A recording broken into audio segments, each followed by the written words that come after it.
नमस्कार गाइस, मैं हूं कॉमिकर और इस वीडियो में हम कार्नेज को मारने के सबसे बेस्ट तरीके देखेंगे क्योंकि कार्नेज उन फ्यू विलन्स में से है जिसे मार पाना नियरली इम्पॉसिबल है। उसे आप जितनी बार मारोगे वो उतनी बार जिंदा हो जाता है और कहीं न कहीं से वापस जरूर आ जाता है। तो उसे मार पाना एक बहुत ही बड़ी दिक्कत है जिसे आज हम इस वीडियो में सॉल्व करने वाले हैं। अब वीडियो में आगे बढ़ने से पहले अगर आपको कार्नेज के ओरिजिन और उसकी पावर्स जाननी है तो आप हमारी ये वाली वीडियो देख सकते हैं। अब सबसे पहले हम कार्नेज की सारी वीकनेसेस को जान लेते हैं।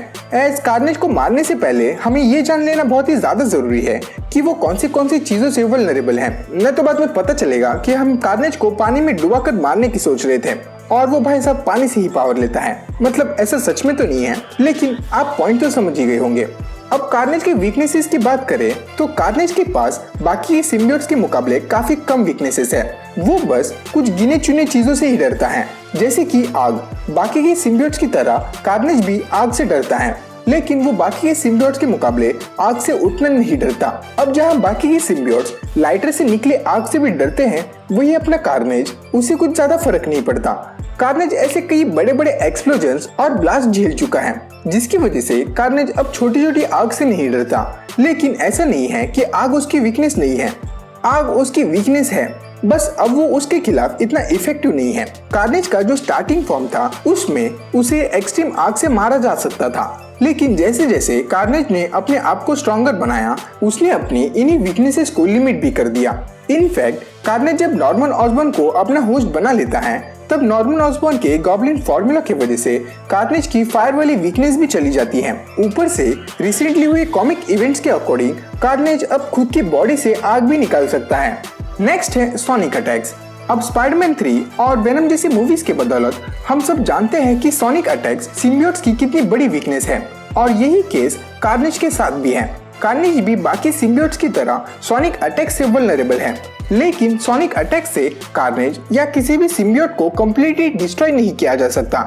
उससे बस सिम्बियोट्स को उसके होस्ट से अलग किया जा सकता है। एंड ये स्पाइडरमैन 3 में भी दिखाया गया था। जब पीटर उन बेल से बार बार टकराता है तब वेनम बस उसकी बॉडी को छोड़कर चला जाता है, वो डिस्ट्रॉय नहीं होता। लेकिन जब लास्ट फाइट में स्पाइडरमैन वेनम को डिस्ट्रॉय करने के लिए उसके ऊपर सोनिक अटैक करता है तब वो उसके साथ उसके ऊपर बॉम्ब भी फेंकता है और तब जाकर उस मूवी में वेनम खत्म हो जाता है। लेकिन हम यहाँ कार्नेज की बात कर रहे हैं जो वेनम से कई ज्यादा डेंजरस है। कार्नेज एक टाइम तक सोनिक अटैक से वल्नरेबल था, लेकिन जब उसने अपने इन्हीं वीकनेसेस को दूर करने के लिए डार्कहोल्ड की मदद ले ली तब डार्कहोल्ड के डार्क मैजिकल पावर्स की वजह से कार्नेज सोनिक अटैक से भी इनवल्नरेबल हो जाता है। लेकिन एज डार्कहोल्ड को यूज करने के अपने कुछ साइड इफेक्ट्स होते हैं, तो उन साइड इफेक्ट्स का सामना कार्नेज को भी करना पड़ता है। डार्कहोल्ड को यूज करने की वजह से कार्नेज कथून के मैजिक से वल्नरेबल हो जाता है, विच मीन्स उसे कथून या कथून मैजिक यूजर इजीली हरा सकता है। लेकिन अगर ये देखा जाए तो सोनिक अटैक्स के कंपैरिजन में बहुत ही अच्छा है, क्योंकि सोनिक अटैक्स कार्नेज को डेली बेसिस पर डील करने पड़ते हैं, लेकिन कथून के मैजिक से उसे रेयरली ही डील करना पड़ेगा। कार्नेज की नेक्स्ट सबसे बड़ी जो वीकनेस है वो है एंटी वेनम। अब एंटी वेनम एक ऐसा सिम्बियोट है जो सिम्बियोट्स को लिटरली खा जाता है। एंटी वेनम सिम्बियोट्स के लिए एसिड का काम करता है, क्योंकि उसके बस एक सिंगल टच से सिम्बियोट्स को बहुत ही ज्यादा दर्द होने लगता है। एंटी वेनम बेसिकली वेनम या कार्नेज को अपने अंदर एब्जॉर्ब करता है, जिससे कि वो पर्टिकुलर सिम्बियोट को कंप्लीटली डिस्ट्रॉय कर देता है। नेक्स्ट है इलेक्ट्रिसिटी। कार्नेज इलेक्ट्रिसिटी से भी वल्नरेबल है और ये उसके लिए उतना ही डेंजरस है जितना कि उसके लिए आग या सोनिक अटैक। अब कार्नेज पहले इलेक्ट्रिक अटैक से वल्नरेबल नहीं था और एटलीस्ट हमें ये लगता था, क्योंकि पहले के कॉमिक्स में कार्नेज पर किसी ने इलेक्ट्रिक अटैक किया नहीं होता। लेकिन मार्वल के रिसेंट कॉमिक्स में ये दिखाया गया है कि कार्नेज इलेक्ट्रिसिटी से भी वल्नरेबल है और उसे एक बहुत ही पावरफुल इलेक्ट्रिक झटके से मिटाया भी जा सकता है। अब इसके अलावा कार्नेज की जो सबसे लास्ट वीकनेस है वो है microwave radiation. Carnage microwave radiation से भी वल्नरेबल है और अगर हम पावरफुल माइक्रोवेव रेडिएशन कार्नेज के ऊपर फायर करते हैं तो उससे हम कार्नेज को परमानेंटली डिस्ट्रॉय कर सकते हैं।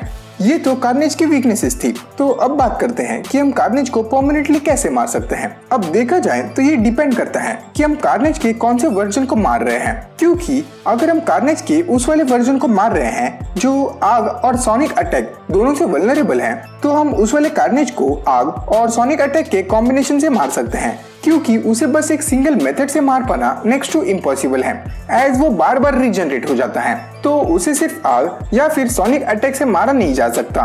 अब अगर हम कार्नेज के उस वाले वर्जन की बात करें जो हीट और साउंड दोनों से ही वल्नरेबल नहीं है, तो उसे मारने के लिए हमें कथुन मैजिक के साथ माइक्रोवेव रेडिएशन का भी यूज करना होगा, या फिर हम इन दोनों के साथ इलेक्ट्रिसिटी के जोरदार झटके भी यूज कर सकते हैं, जिससे कि हम कार्नेज को कम्प्लीटली मिटा सकते हैं। अब इन मेथड्स को यूज करने से पहले हमें ये मेक श्योर करना होगा कि कार्नेज उसके होस्ट के साथ बॉन्डेड ना हो, वो कम्प्लीटली उसके होस्ट के बॉडी से बाहर हो, क्योंकि अगर ऐसा नहीं होता है तो हम कार्नेज को कभी भी मार नहीं सकते। एज कार्नेज क्लीटस कैसिडी के ब्लड स्ट्रीम से जुड़ा होता है, तो वो क्लीटस के एक सिंगल ड्रॉप ऑफ ब्लड से भी खुद को रीजनरेट कर सकता है। ऊपर से कथुन का श्राप सिर्फ कार्नेज को मिला होता है, ना कि क्लीटस कैसिडी को, जिसकी वजह से कथुन के मैजिक से कार्नेज को मारने के लिए पहले उसे क्लीटस के बॉडी से सेपरेट करना होगा, न तो वो उस पर वर्क नहीं करेगा।